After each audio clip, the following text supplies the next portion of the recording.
Assalamualaikum warahmatullahi wabarakatuh. Halo guys, kembali lagi dengan channel kita belajar bareng yuk. Oke, pada video kali ini kita akan membahas tentang KPI 06, kriteria perencanaan bagian standar penggambaran. Dan ini merupakan kriteria perencanaan terakhir untuk pembahasan kriteria perencanaan irigasi ya. Ini adalah kriteria perencanaan yang terakhir KPI 07 tentang standar penggambaran. Oke, bismillahirrahmanirrahim. Mari kita mulai aja. Jadi ini kita untuk poin ini, untuk KPI ini membahas khusus tentang penggambarannya ya. Seperti pada umumnya isinya, nah ini daftar isinya, kita akan membahas 12 topik ini. Pendahuluan, ukuran kertas gambar, blok judul, penomoran gambar, pengecilan gambar, penunjukan arah gambar, skala tebal garis, tinggi huruf, dan angka, kemudian ukuran dan indikasi, simbol, arsiran, dan singkatan. Kemudian ada gambar-gambar untuk saluran, pembuang dan tanggul. Yang ke-11 tata warna peta, dan yang ke-12 pelipatan gambar. Oke, bismillahirrahmanirrahim. Mari kita mulai dari yang pertama, pendahuluan. Pendahuluan ini pada umumnya sama ya, seperti sebelum-sebelumnya. Kemudian ini apa namanya, laporan kriteria perencanaan terdiri dari 7 ini ya, 7 poin ini. Kemudian laporan-laporan tersebut dilengkapi dengan buku petunjuk perencanaan, gambar-gambar standar dan tipe, ada persyaratan teknis untuk pengukuran, penyelidikan, dan perencanaan. Selanjutnya ada juga gambar-gambar teknis untuk pekerjaan irigasi. Gambar-gambar teknis meliputi 1 peta topografi atau peta permukaan tanahnya, yang kedua peta tata letak, peta geologi, kemudian gambar potongan memanjang dan melintang untuk pembuang saluran atau tanggul. Yang terakhir adalah gambar untuk bangunan di saluran atau pembuang. Sebelum suatu jaringan irigasi baru dimulai atau rehabilitasi jaringan irigasi yang sudah ada di lapangan selesai, banyak tenaga teknik terlibat dalam pembuatan semua jenis gambar. Tanpa adanya gambar-gambar tersebut, baik perencanaan maupun pelaksanaan pekerjaan itu tidak akan pernah bisa dilakukan. Jadi ini penting banget ya. Ini penggambaran ini contohnya ada pada DED, itu DED kan adalah Detail Engineering Design yang menjadi acuan para pekerja lapangan atau kontraktor gitu ya dalam proses pekerjaannya untuk pelaksanaan di lapangan. Jadi itu penting. Kemudian setelah itu setelah dibuat dibuat DED-nya, lalu nanti pihak kontraktor atau pihak pelaksana itu akan membuat shop drawing. Jadi shop drawing itu adalah hasil dari penyesuaian antara gambar dengan yang ada di lapangan. Namun memang tidak boleh terlalu jauh nih antara si DED dengan yang namanya shop drawing ini. Jadi shop drawing ini adalah gambar acuan. Mungkin bila di DED-nya ada yang belum lebih detail, maka didetailkan kembali. Kemudian bila memang nanti ada perubahan, maka dibuatlah justifikasi teknis yang disetujui bersama antara owner, pelaksana, dan si perencana. Itu biasanya kayak gitu ya teman-teman ya. Jadi dibuat shop drawing dulu sebelum pelaksanaan, kemudian pelaksanaannya setelah bangunan itu jadi, baru dibuatlah gambar yang namanya as-built drawing. Jadi gambar yang memang dibuat sesuai dengan pelaksanaan yang dilakukan di lapangan. Nah, para tenaga teknik yang menggunakan gambar dalam bidang pekerjaannya antara lain ini ya, ahli topografi untuk peta topografi, ahli geologi untuk penyelidikan geologi, perencanaan untuk merencanakan pekerjaan, ada juru gambar untuk membuat gambar, pengawas di lapangan, dan kontraktor yang melaksanakan pekerjaan.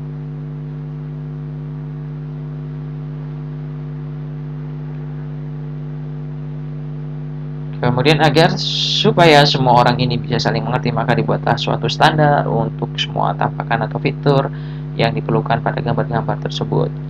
Setelah menyelesaikan pekerjaan lapangan yang terdiri dari penyipatan data atau leveling dan pengukuran, ahli topografi harus mencantumkan semua hasil pada peta. Semua harus diusahakan selengkap mungkin. Peta yang ia buat menggunakan skala tertentu. Pada skala itu ia tidak mungkin untuk menggambarkan segala sesuatu persis seperti apa yang ia temui di lapangan. Itulah sebabnya maka ia harus menggambarkan simbol-simbol, garis, dan arsiran. Misalnya pada sebuah sungai yang lebar dapat digambar dengan 2 garis yang menunjukkan tepi sungai, Tapi sebuah sungai cukup digambar dengan satu garis. Kadang-kadang sebuah bangunan dapat digambar lengkap pada peta berskala besar. Tapi pada peta berskala kecil, bangunan itu hanya akan ditunjukkan dengan sebuah titik. Selanjutnya, ahli topografi akan menggunakan simbol untuk menunjukkan bangunan itu. Ia juga dapat menunjukkan relief yang ia jumpai di lapangan yang terdiri dari bukitan atau pegunungan, cekungan, atau tanggul-tanggul. Perencana diharapkan bisa mengerti simbol arsiran ini dan bisa menginterpretasikannya.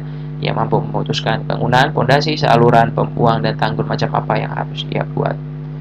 Juru gambar bertugas antara lain membuat gambar-gambar yang akan dipakai di lapangan selama pelaksanaan pekerjaan. Ia harus membuat gambar-gambar yang jelas yang bisa dipahami oleh kontraktor maupun pengawas. Setiap bagian dari saluran atau bangunan harus tampak dan detailnya ditunjukkan seperlunya. Petunjuk-petunjuk yang diberikan pada gambar-gambar itu akan memperjelas hal-hal yang menimbulkan salah pengertian. Jadi petunjuk-petunjuk ini juga harus dikasih kayak legenda pada gambar itu apa maksudnya ya, harus dijelaskan. Gambar harus dibuat dengan skala, memang harus skalatis ya, secara teknis harus skalatis, walaupun mengukur dari gambar tidak pernah diperbolehkan. Dimensi diberikan dalam meter, sentimeter, atau milimeter tergantung pada apa yang ditunjukkan dalam gambar. Dalam bagian kriteria perencanaan ini akan dibicarakan mengenai ukuran gambar, tata letak gambar, untuk berbagai bagian pekerjaan, simbol-simbol, tebal garis, dan arsiran yang digunakan agar bisa membantu mereka berkecimpung dalam penggambaran pekerjaan imigrasi lain. Ukuran kertas terdiri dari A0, A1, A2, A3, dan 4, dan ini adalah skalatisnya ya, bentuknya ini A0, A1, A2, A3, dan A4. Kemudian blok judul ini dibuat blok judul seperti pada umumnya. Ini pasti teman-teman dari jurusan teknik sipil udah ngerti banget skop judulnya ini.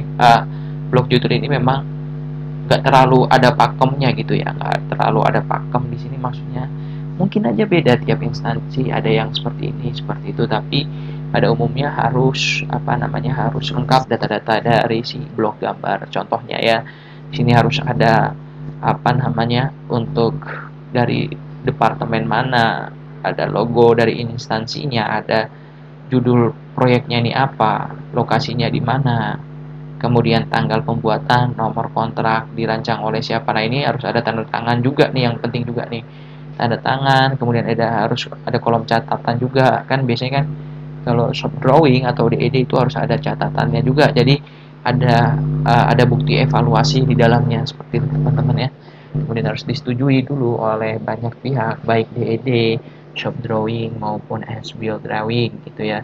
Jadi yang terpenting bukan bentuk kopnya ini, maksudnya bukan urutannya juga penting ya. Biasa umumnya ini di atas nih, ada di atas, kemudian ini juga ada di atas, umumnya gitu. Namun lebih penting lagi itu adalah substansi dari si blok judul ini gitu ya. Jadi harus ada nama proyeknya apa, di mana lokasinya, nomor jurisdiksinya, nomor lembar berapa, halaman berapa, tanggal dibuatnya berapa, nomor kontraknya, seperti itu. Kemudian disetujui oleh siapa, jabatannya apa, jabatan enggak sih, namanya siapa gitu ya, baru ada tanda tangannya, itu harus, itu wajib. Contohnya seperti ini ya teman-teman ya, ini adalah salah satu contoh, tapi memang ini bukan suatu hal yang harus persis sama, karena mungkin saja nanti di tiap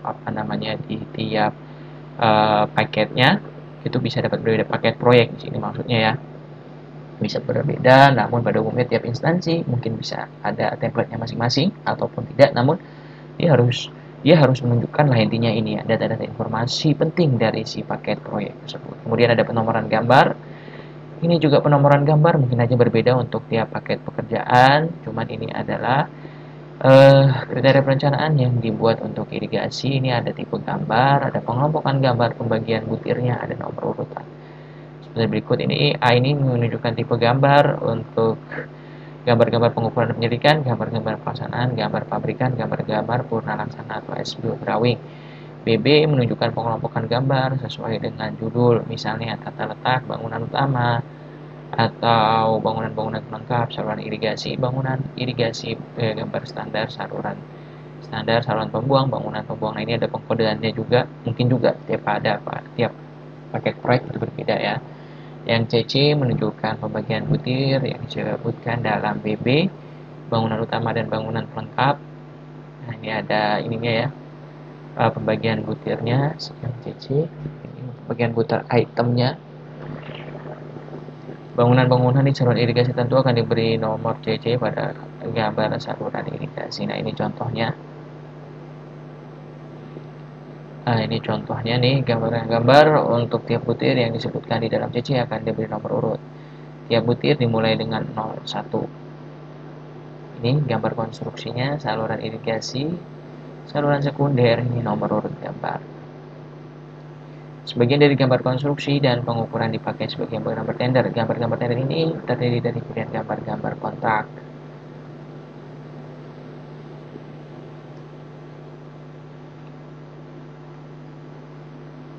Nah, ini seperti ini ya contohnya ya.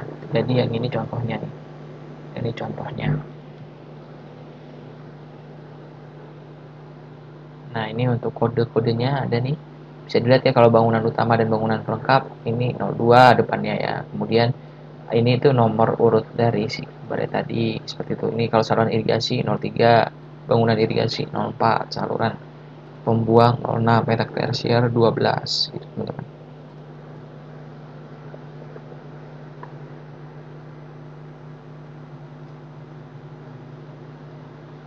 Selanjutnya kita bahas pengecilan gambar. Ini harus skalatis ya. Hal yang hendak dipertimbangkan pada waktu membuat gambar-gambar yang akan diperkecil. Satu, tinggi huruf dan angka tidak boleh kurang dari 3 mm. Yang pada intinya tinggi huruf angka ini memang yang penting bisa dibaca nih sama semua orang gitu ya. Kalau kekecilan juga kan nggak mungkin bisa dibaca. Kemudian tebal garis untuk huruf dan angka adalah 1/10 dari tingginya. Tebal garis untuk pekerjaan gambar tidak lebih kecil dari 0,2 mm. Untuk arsiran, tebal garis tidak boleh lebih kecil dari 0,18 mm dan jarak antar garis tidak kurang dari 3 mm untuk gambar-gambar bangunan dan 2 mm untuk gambar-gambar pekerjaan baja. Nah, ini yang poin ke-6, penunjukan arah gambar nih penting nih, penunjukan arah gambar nih. Pada peta topografi dan peta situasi, arah utara akan ditujukan ke arah atas gambar. Data mengenai jaringan grid atau grid net kalau ada akan ditulis di sepanjang garis tepi marginal kertas gambar. Ini penting nih arah utara ya teman-teman ya, karena nantinya kalau sudah di lapangan bingung kan orang tanpa adanya arah utara, arah mata angin kemana dan lokasinya di mana. Nah, itu dia. Makanya arah utara itu biasanya dijadikan benchmark gitu ya, dijadikan benchmark. Misalnya kita membuat suatu peta topografi, maka dia akan dibuat grid gitu ya, di grid. Jadi kita misalnya ada pengukuran ilmu wilayah atau teman-teman yang biasa belajar ilmu ukur wilayah atau ilmu ukur tanah itu di, diajarkan pastikan membuat apa namanya uh, untuk pembuatan grid gitu ya, apa namanya, pengukuran secara grid. Nah, pengukuran secara grid itu ya untuk mempermudah teman-teman sebenarnya kan untuk apa namanya, menembak pada titik-titik lokasi yang dibuat secara grid itu tadi agar didapatkan nilai X, Y, Z-nya itu. Kemudian arah utara itu dijadikan benchmark. Jadi yang pertama pasti teman-teman akan nambah ke arah utara dulu, baru ke nembak ke arah gridnya itu. Seperti itu ya teman-teman ya.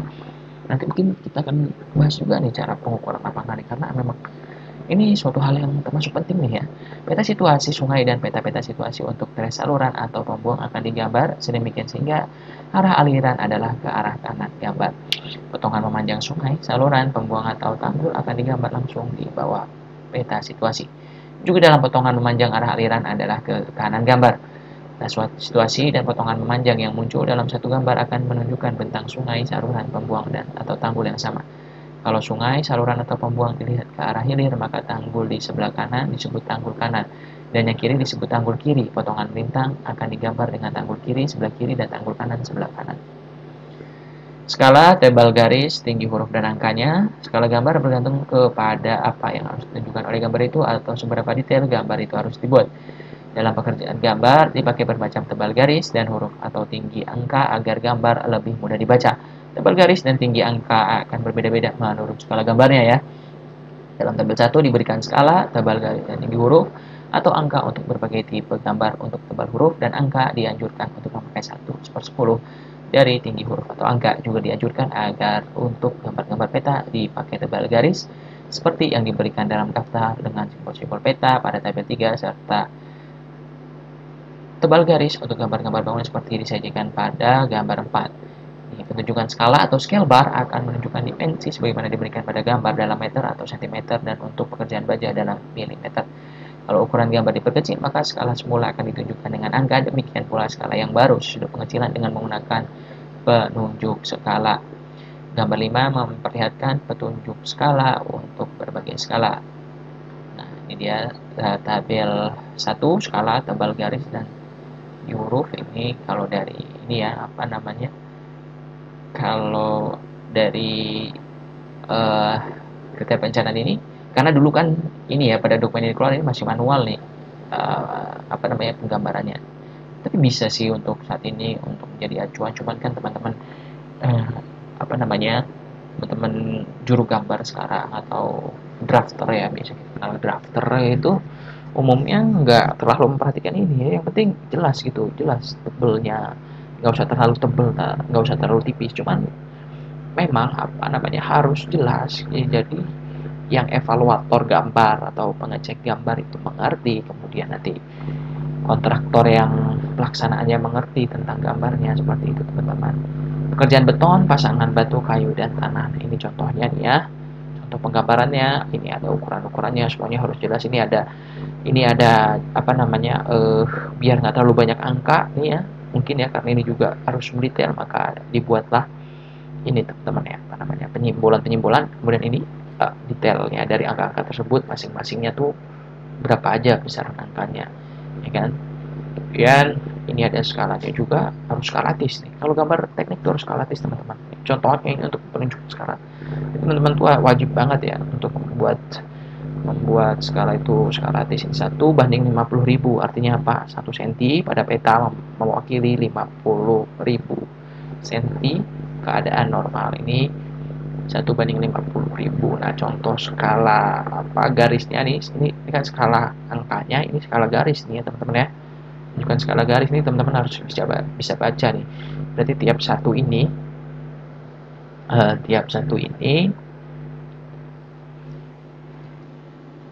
mewakili untuk tiap skala ini mewakili untuk 1000 meter gitu ya. Tiap satu bar yang ini nih 4.000 sampai 5.000 menunjukkan bahwa satu bar ini nih, panjang satu bar ini adalah 1000 meter.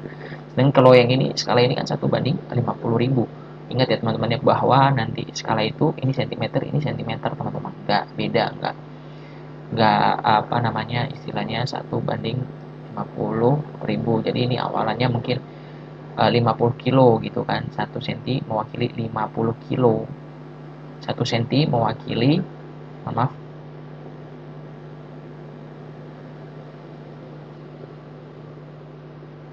oh maaf, ini 1 cm mewakili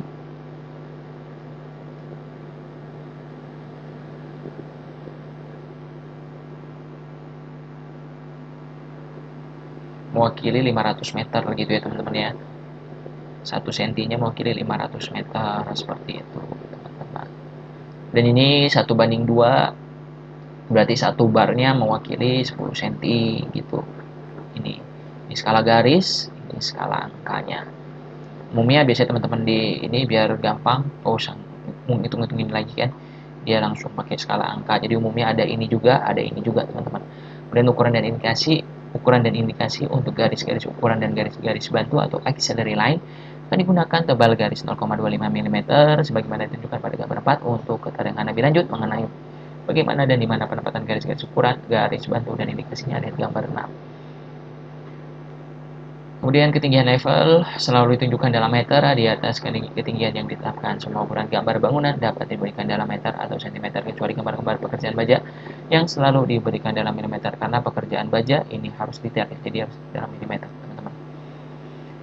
Dan ini ada garis-garis ukuran digambar dekat dan paralel dengan bagian yang dimensinya ditunjukkan. Garis bantu digambar tegak lurus terhadap garis ukuran dan agak keluar. Ini ada garis bantunya nih, garis bantu.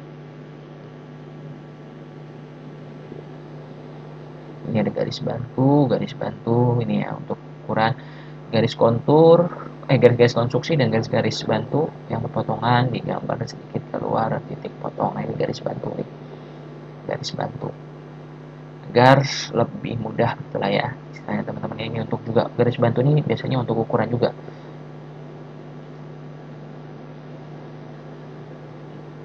untuk apa namanya istilahnya mempermudah ya teman-teman ya, untuk mempermudah agar orang yang membaca gambar itu lebih mudah mengerti. Di ujung-ujung garis ukuran akan ditandai dengan ujung panah secara jelas yang menunjukkan batas garis ukuran. Nah, ini seperti ini contohnya. Biasa ukuran digambar di atas dan tengah-tengah garis ukuran. Biasanya ukuran digambar di atas dan di tengah-tengah garis ukuran. Jadi ini biasanya harus jelas. Intinya ini harus jelas, di angka-angka ini harus jelas ya, bisa terbaca ya teman-teman ya. Nggak boleh sampai ada salah pemahaman ini untuk gambar-gambar ukuran ini, karena ini penting. Oke, simbol, arsiran, dan singkatan.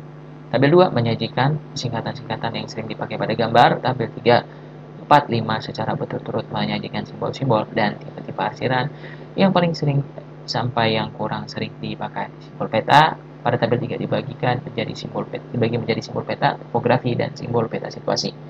Tabel 4, pengarsiran untuk gambar-gambar konstruksi. Tabel 5 adalah simbol-simbol serta pengarsiran geologi dan geologi teknik. Oke, nah ini tabel 2 contohnya, ini adalah singkatan-singkatan yang biasa digunakan. A ini luas, area berapa, B ini adalah top width of road, lebar perkerasan jalan, BM ini benchmark, BPT misalnya right of way, batas pembebasan tanahnya, B ini bend, lebar dasar, ini centimeter, dan seterusnya. Bisa teman-teman baca di sini. Kemudian ini yang kedua, singkatan-singkatan yang digunakan dalam gambar. Misalnya ini ada singkatan satuan, kemudian ada apa namanya singkatan untuk cross section, longitudinal section, ada target length, kemudian ada discharge-nya, debit, ada Q, discharge per unit length, atau debit persatuan lebar, ada R, jari-jari hidrolis, ada TA nih, ada titik akhir lengkung, dan seterusnya seperti teman-teman bisa baca. Selanjutnya, gambar-gambar untuk saluran pembuang dan tanggul. Pada gambar 7, 8, dan blok gambar untuk potongan memanjang saluran, pembuang dan tanggul, sedangkan gambar 10 menunjukkan beberapa tipe tata letak gambar. Untuk gambar pelaksanaan, dan B untuk gambar potongan memanjang saluran, pembuang atau tanggul. Di sebelah atas potongan memanjang disediakan ruang untuk sebagian tata letak saluran, pembuang atau tanggul tersebut, sebagaimana ditunjukkan dalam potongan memanjang. Nah, ini dia gambar-gambarnya ya, blok gambar untuk saluran irigasi.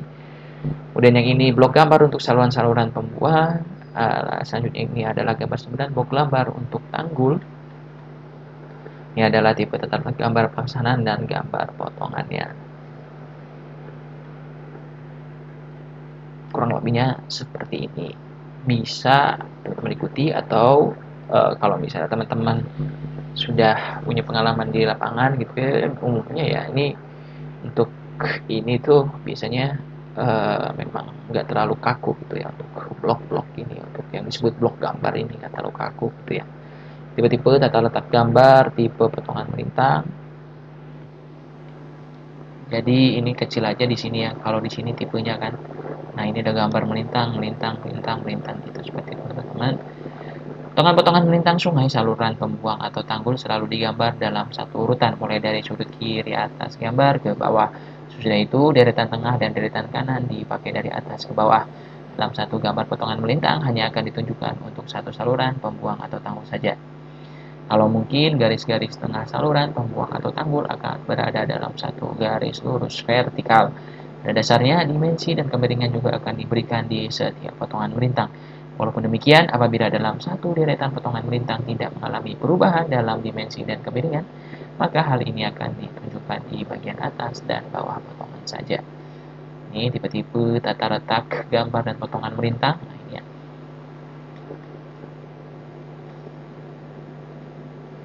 Nah, ini ada apa namanya data-data berikut yang berkenaan dengan masing-masing potongan melintang akan dicantumkan dalam lembar-lembar terpisah dalam album gambar. Nah, seperti berikut. Dan ini adalah keterangannya masing-masing, A, B, C, D-nya sampai K. Nah, ini adalah ininya ya, variabel-variabelnya apa. Ini A adalah nama saluran pembuang tanggul, ini nomor potongan melintang, dan seterusnya. Seperti bisa teman-teman baca pada paparan ini. Kemudian tata warna peta.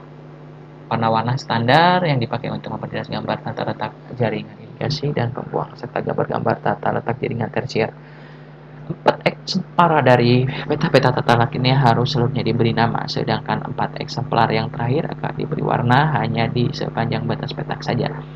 Lebar warna sepanjang pembatasan ini adalah 1 cm. Warna-warna yang akan dipakai: biru untuk jaringan irigasi, garis penuh untuk jaringan pembawa yang ada dan garis putus-putus untuk jaringan yang sedang direncana, merah untuk sungai dan jaringan pembuang, garis penuh untuk jaringan yang sudah ada dan garis putus-putus untuk jaringan yang sedang direncana, coklat untuk jaringan jalan, kuning untuk daerah yang tidak diairi, hijau untuk perbatasan kabupaten, kecamatan, desa, dan kampung, merah untuk tata nama bangunan, hitam untuk jalan kereta api.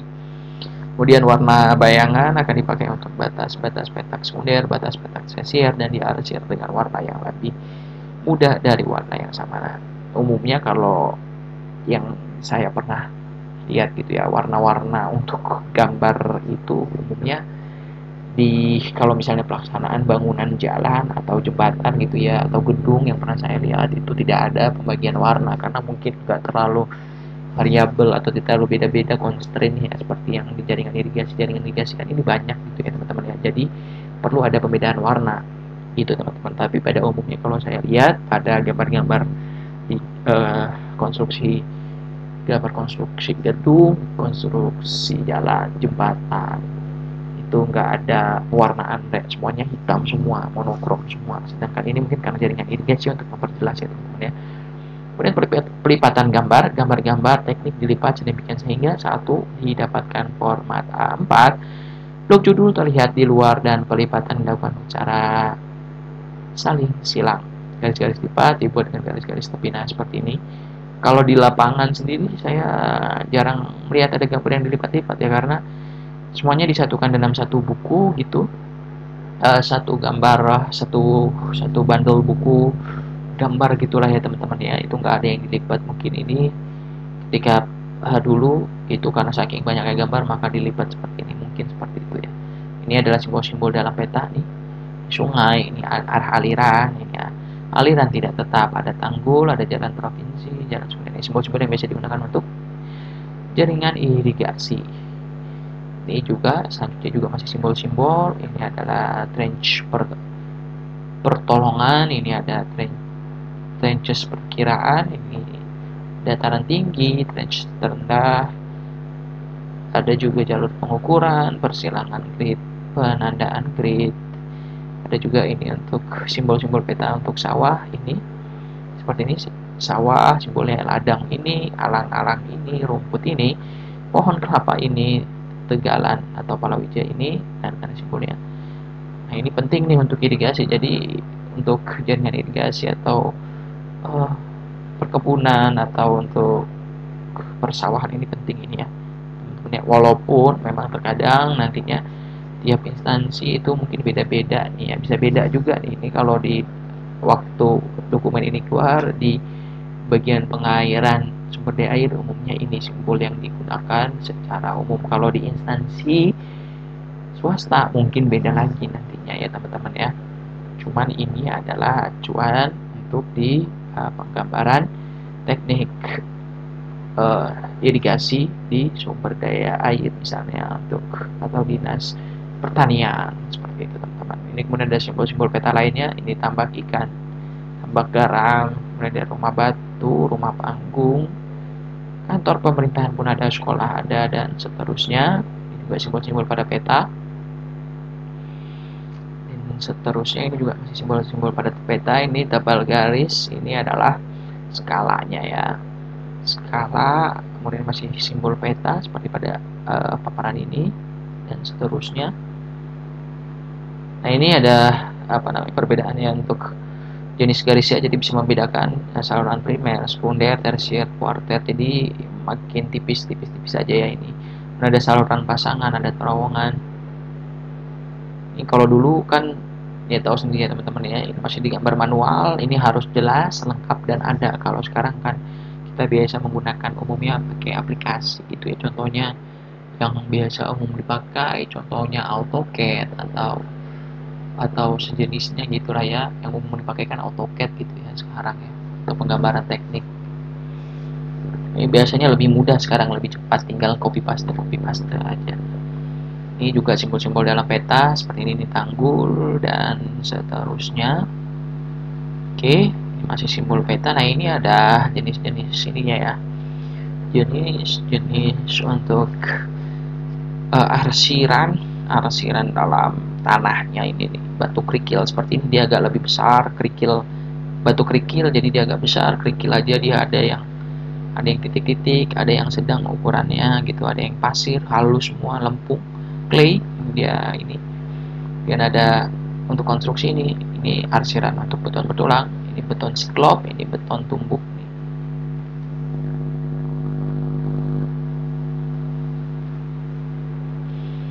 Kemudian standar hatching atau standar arsiran.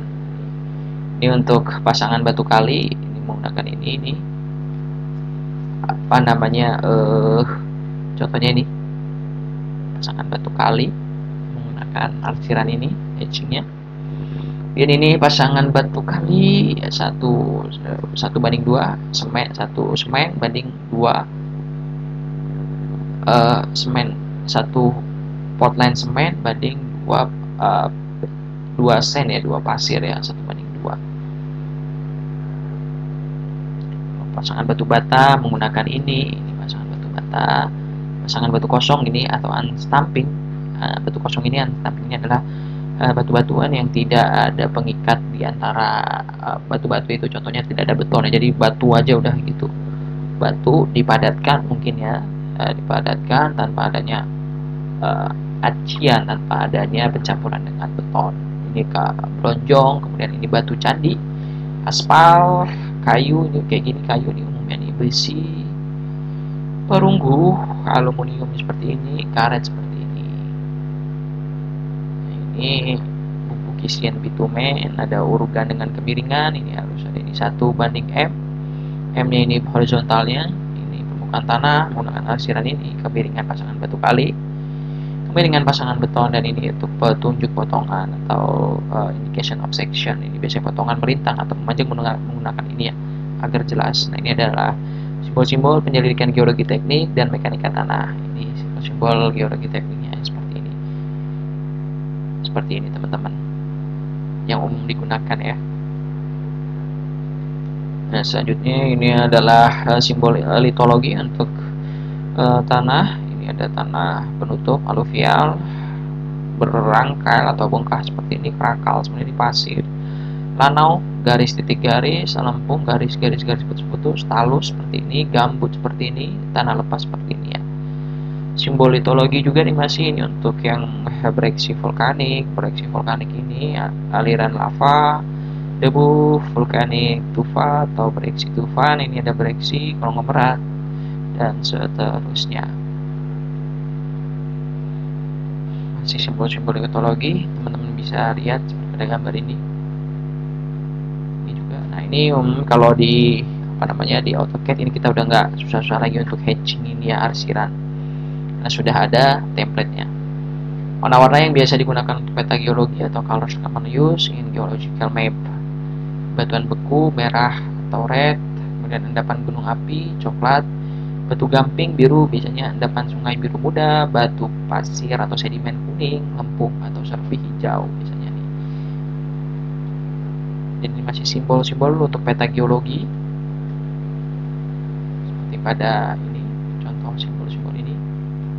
Oke teman-teman semua, itu dia pembahasan kita pada poin KP07 ini. Berarti ini juga adalah akhir dari edisi dokumen KP atau kriteria perencanaan untuk jaringan untuk perencanaan irigasi. Oke teman-teman semua, terima kasih, semoga terima kasih kepada teman-teman yang semua yang sudah menonton, semoga bisa bermanfaat, semoga sukses dan sehat selalu untuk kita semua, amin amin ya rabbal alamin. Dan semoga apa yang kita inginkan, apa yang kita cita-citakan dapat segera terwujud, dapat segera kita peroleh dan diridhoi oleh Allah Subhanahu wa taala, amin amin ya rabbal alamin. Thank you for watching.